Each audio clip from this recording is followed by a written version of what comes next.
Okay, are we, sheesh, okay, that was like, I just want you to know I just burped for like 2 minutes before the start of this recording video. And sometimes I think you would be impressed by how well I can burp. So maybe I'll post a separate video that's just sounds of me burping. And it'll probably be my most popular one because it's not about math. I did once have a video of me and another teacher discussing Lord of the Rings in great detail. It was about 12 minutes long, but I put it at the end of another video, so it made the whole video like 30 minutes long. It was also among my more popular videos. So maybe I'll try to make that happen again too. We are now like a minute at least, probably. I don't know. I don't see a timer. We're far into this video and haven't really started yet, so let's start. 9.4 is on graphing rational functions, where you've got a function on top and a function on bottom. We call the top function p of x, the bottom function q of x. You've seen this before, so let's go. It's again going to involve factoring. I've called this chapter Factor and Do Things. Well, to factor and do things, you factor, you cancel, you see where your asymptotes are. Rational functions can have multiple vertical asymptotes, but at most one horizontal asymptote. So if I'm going to draw asymptotes, it could look like this. 3 vertical asymptotes that could give you 1, 2, 3, 4 different sections of your graph. They could look kind of like this, and kind of like this, and kind of like this, and who knows what else. We'll see all of it. Let's discuss it all. This slide talks about how to find vertical asymptotes and how to find horizontal asymptotes. Vertical asymptotes, which is first, are found at the roots of the denominator q of x. So you look at your function, find the roots of the denominator, and that's your vertical asymptotes. So for example, here at the bottom, the denominator can factor, the numerator cannot. So the denominator becomes x plus 5, x minus 5. Well, we know that means that x cannot be negative 5 or 5. Because if x was 5, this would become 0 and you can't divide by 0. And if x was negative 5, this would become 0 and you can't divide by 0. That means that we have vertical asymptotes at x equals 5 and at x equals negative 5. So whatever x can't be, that's where your asymptotes are, your vertical asymptotes. We don't worry about the numerator equaling 0. That just gives us a y-intercept. Like if we had like 0 over 8, that just gives us the y-intercept of 0, and that's fine. I guess that'd be the x-intercept, sorry, the x-intercept if the y value is 0. To find horizontal asymptotes, we have to worry about the degree of the top divided by the degree of the bottom. So remember, whenever you see p, just think of this as top, and q just means bottom. If I were a good math teacher, I'd make you say numerator and denominator, but I can't even say them apparently. So just think top and bottom. If the degree on top is bigger than the degree on the bottom, there's no horizontal asymptote. If the degree on top is smaller than the degree on the bottom, there is a horizontal asymptote at y equals 0. But the most interesting case is if the degree on top equals the degree on the bottom, then you do division of their leading coefficients. That'll be in our next example. But here, the degree on top is 1, the degree on the bottom is 2. That means the degree on top is less than the degree on the bottom, so we're in this case here, and there's a horizontal asymptote at y equals 0. So that's how you find your asymptotes. Once you found your asymptotes, you just plug in points in your graph. So let's look at this rational function which is already graphed for us. It has 2 parts. The numerator is 6x to the third plus 5x squared. The denominator is 2x to the third minus 2x. This is factorable. The top has a difference of, the top has a GCF of x squared I can pull out, leaving me with 6x plus 5. The bottom has a GCF of 2x, leaving me with x squared minus 1. And that denominator can still factor further. It's a difference of squares, x plus 1, x minus 1. Now that everything's factored, I can see that there's 2 x's on top and 1 on the bottom, so one of these x's and one of these x's can divide each other to become 1. And the numerator is left with x times 6x plus 5. The denominator is 2 times x plus 1 times x minus 1.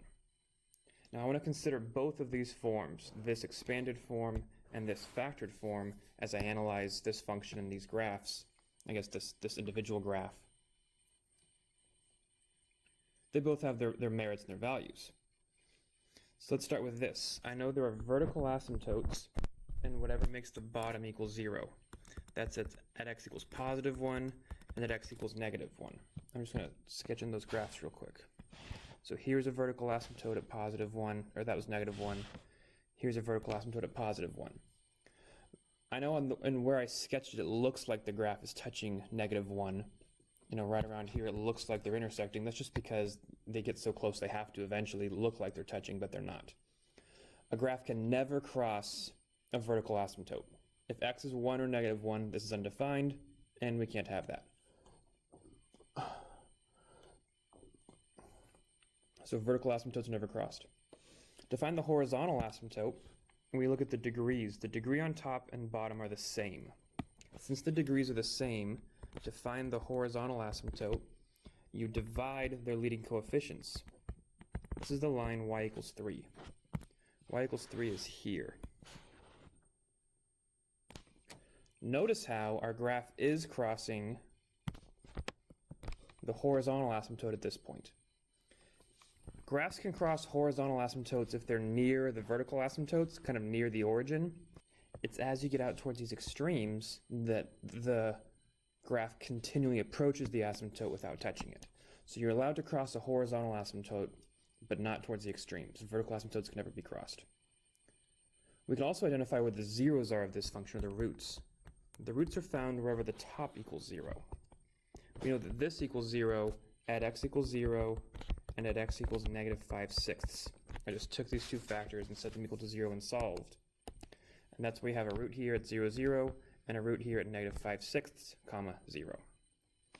If I wanted to graph this function, I know in this case the graph was given to me, but if I wanted to graph it, I would make a table. In fact, I would make 3 tables, and these 3 tables would have domains and ranges that match these 3 sections of the graph, 1, 2, 3. The way you know how to find those is based on your vertical asymptotes. One of my sections is all over here, where x is less than negative 1. One of my sections is in here, where negative 1 is less than x, which is less than 1. And one of my sections is here, where x is greater than 1. So based on what my vertical asymptotes are, I would make 3 different tables, plug in points for x, get out points for y. Let's look at that here. So here we have another polynomial with the same degree. The degree on top matches the degree on the bottom, so we know ultimately there's going to be a horizontal asymptote at y equals 1/2. Divide the numerator's leading coefficient by the denominator's coefficient. But before I get too far ahead of myself, which I've already done, what I actually want to do is factor the top and the bottom. I call this chapter Factor and Do Things. Let's factor and do things. The top factors into x minus 4 times x plus 3. The bottom factors into 2x and x and 4 and 1 and minus and plus. 2x plus 1 times x minus 4. These x minus 4 factors can divide to 1, so you get x plus 3 over 2x plus 1. Still has the same horizontal asymptote at y equals 1/2. A half is going to be kind of tough to sneak in here, but it's going to be right about here. There's the horizontal asymptote. The vertical asymptote happens whenever this equals 0. To find out when that equals 0, just set it equal to 0. You're going to get x equals negative 1/2. It's the vertical asymptote, which is also tough to kind of sneak into my scale here. But there's my vertical and horizontal asymptotes. This is going to graph a hyperbola, actually, because we simplified down to just 1x on top and 1x on the bottom. To actually graph it, I would make tables of points. And these tables of points, I'm going to plug in values for x that are greater than negative 1/2 and values for x that are less than negative 1/2. So numbers less than negative 1/2 are numbers like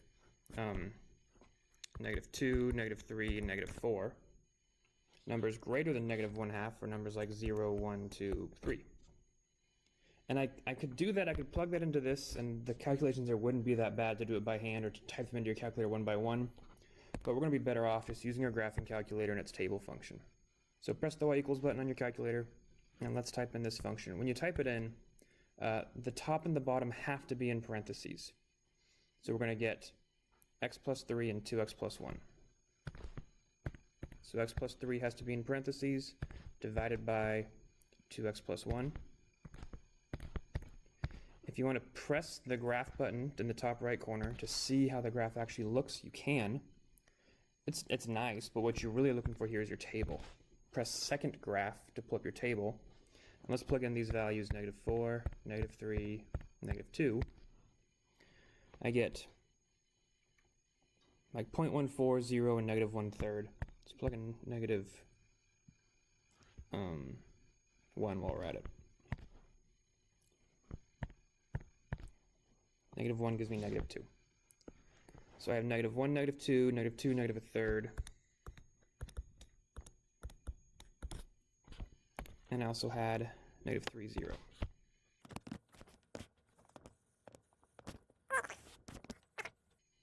Now we plug in the numbers that are bigger than -1/2. Like 0, 1, 2, 3. 3, 1/3, 1. So we have 0, 3, that's our y-intercept. 1, 1 1/3, not just 1/3, but 1 1/3. And 2, 1.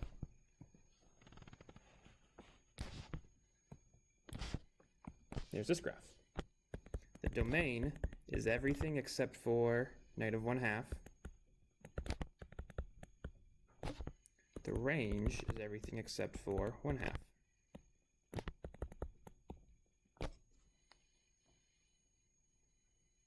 It has that nice parabolic symmetry. Okay, we'll do one more and I'll kind of talk through the calculator issues that you have to troubleshoot sometimes. So here's our last one. We're going to try to factor the top and factor the bottom. I know the bottom factors immediately, quite quickly. It's just x plus 4 and x plus 1. The top has 4 terms in it. I'm going to look to see if it has the ability to factor by grouping. You factor by grouping if you have a 4-termed expression. One way to tell if something can factor by grouping in advance, use a nice little hint. If the coefficients of the first 2 terms have some multiplier to get to the coefficients of the second 2 terms. For example, if I multiply this by 2 and this by 2, I get this and I get this. That indicates to me this is probably going to be able to factor by grouping. So to group it, you split it in half. Out of the left half, I can pull out an x squared, leaving me with x plus 4. Out of the right half, I can pull out a 2, leaving me with x plus 4. So this can factor into x squared plus 2 times x plus 4. And the bottom is x plus 4, x plus 1. And of course, these x plus 4's cancel, they divide to 1. So we have x squared plus 2 over x plus 1. This has a vertical asymptote at -1. And there's no horizontal asymptote. The degree on top is bigger than the degree on the bottom, so there's no horizontal asymptote. This graph is going to be kind of interesting. It's going to have what's called an oblique asymptote.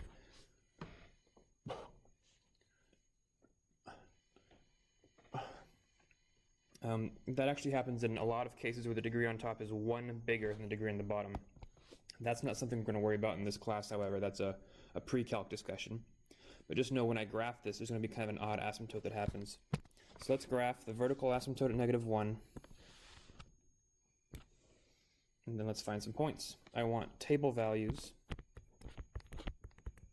where x is less than -1 and where x is greater than -1. So those are table values like -2, -3, -4, and 0, 1, 2.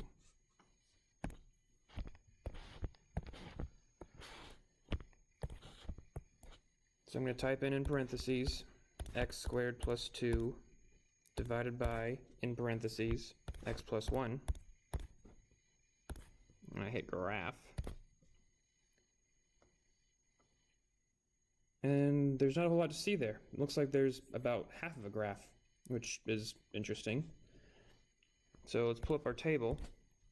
If I plug in the values of 0, 1, and 2, I get out 2, 1.5, and 2. These are for numbers greater than -1. We plugged in, there's a 3 here, and there's a 4 here. Let's do 5. I get 2.75, 3.6, and 4.5. If I plug in 3, 4, 5. So 0, 2 is the y-intercept. 1, 1.5 is here. 2, 2.75 is here. No, sorry, that was 2, 2. 3, 2.75.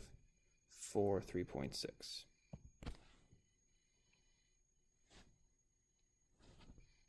Okay, that, it looks like something like this is happening. But let's look at the other side. It didn't appear on the graph. If I go to the table and I pull up points, I'll type in -4, -3, -2. I get -6, -5.5, and -6. Well, those values are here.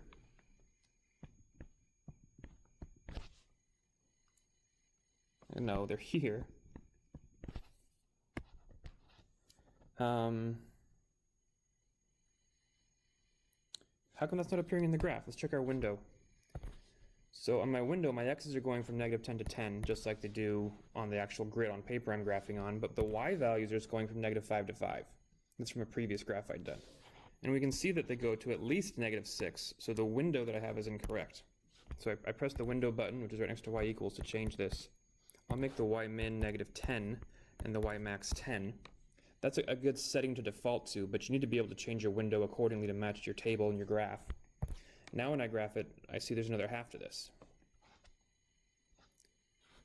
So this, I'm going to plug in a few more points, like -5 and -6.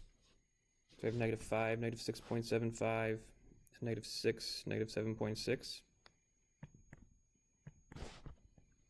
This graph is going here. This oblique asymptote that I was referring to earlier looks kind of like this. That's not perfect, but it's pretty close. Let's try it from the other side. And I can live with that. An oblique asymptote has a slant to it, a slope of some sort. They're kind of fun. Like I said, you'll learn about them in a later class. The domain is all real numbers except for -1. The range looks like it's all real numbers except for everything between these min and max points. We could find those in our calculator if we wanted to, but we're not going to worry about that. So to recap, rational functions, as we know, are polynomials expressed as p of x divided by q of x. They have at most one horizontal asymptote. If the degree on top is greater than the degree on the bottom, there's no horizontal asymptote. If the degree of the top is less than the degree of the bottom, the horizontal asymptote is at y equals 0. I don't think we did one of those in this video, but it's pretty straightforward. And if the degrees are the same, you divide the leading coefficients. Divide these two, whatever things they are, and get the asymptote. Vertical asymptotes exist at the roots of the denominator. Draw asymptotes, make tables for each section, and plot points. I also meant to add that roots are found at the numerator. The numerator is zeros. We did it. There's a lot of pressure to make these little outro videos. I'm supposed to tell you to do all these things like subscribe to me, love me, I don't know, whatever. Here's an ellipse, and if I pull the two foci really close to each other, you get what looks like a circle. If I pull them farther apart, it'll eventually break through and form a hyperbola. I'm not sure why those little red lines there are being traced around, but whatever they are.